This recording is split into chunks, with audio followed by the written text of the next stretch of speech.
Voter list का जहाँ तक सवाल है, उसके विरोध में बहुत सारे लोग हैं और वो इसलिए हैं क्योंकि अभी 1 साल पहले बिहार में चुनाव हुआ है, पूरे देश के साथ बिहार में भी चुनाव हुआ है। इलेक्शन कमीशन ने ही वोटर लिस्ट बनाया, उसके आधार पर उसी वोटर लिस्ट में जिनका नाम था उन्होंने पार्लियामेंट का इलेक्शन किया है, प्राइम मिनिस्टर का चुनाव हुआ है। अब साल भर में ऐसा क्या हो गया कि उस पूरे वोटर लिस्ट में आपको इंटेंसिव रिवीजन की ज़रूरत है? भाई हम लोग की तो यही मांग है कि जो 14 अभी 2024 में लोकसभा चुनाव के लिए जो वोटर लिस्ट का इस्तेमाल किया गया है, उसी का इस्तेमाल इस बार भी होना चाहिए। अब उसमें जो संशोधन करना है, कोई 18 वर्ष से ज़्यादा का अगर है, 1 जनवरी 2025 को हो गया तो उसका नाम जोड़ दीजिए। अगर किसी की मृत्यु हो गई है या कोई पलायन कर गया है, छोड़कर चला गया है, उसका नाम काट दीजिए। इसके अलावा और कोई उसमें संशोधन की ज़रूरत समझ में नहीं आती है।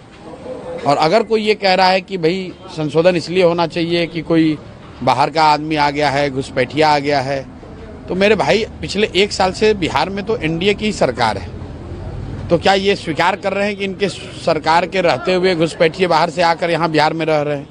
बाहर से लोग आ गए, रिफ्यूजी आ गए, शरणार्थी आ गए, आतंकवादी आ गए, कौन आ गया? और आया तो क्या यहाँ बिहार सरकार सो रही है? बीजेपी वाले जो ऐसे बेवकूफ़ लोग हैं, अरे भाई अगर घुसपैठिए बिहार में आ गए तो सरकार तुम चला रहे हो, तो घुसपैठियों को क्यों नहीं पकड़ा?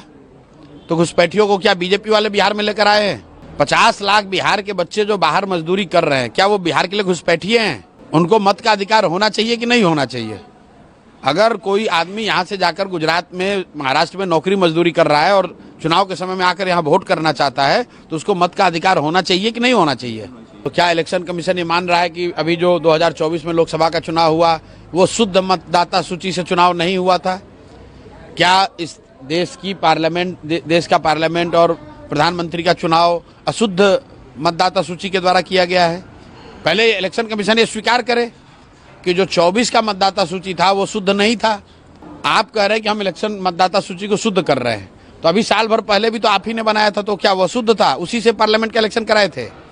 और अगर वो अशुद्धता आ गई इलेक्शन के, लोकसभा इलेक्शन के बाद, तो अशुद्धता क्या है कि लास्ट के 2 महीने में अब चुनाव होना है, तो इलेक्शन कमीशन कह रहा है कि हम नया इलेक्टोरल रोल बनाएंगे। आप बताइए कि 50 लाख से ज़्यादा बिहार के लड़के, बिहार के युवा जो बाहर मजदूरी करते हैं, रोजी रोजगार करते हैं, वो तो दिवाली छठ में आएंगे, वो कैसे फॉर्म भरेंगे? मुझे किसी ने कहा कि वो इलेक्शन कमीशन कह रहा है कि उसको इंटरनेट पे भर देंगे। अरे भाई जो मजदूरी कर रहा है कोयम्बटूर में, जो मजदूरी कर रहा है सूरत की फैक्ट्रियों में, वो बेचारा कहाँ से समय निकालेगा, कैसे इंटरनेट पे इसको भरेगा? तो ये इसका बिल्कुल हम लोग विरोध करते हैं।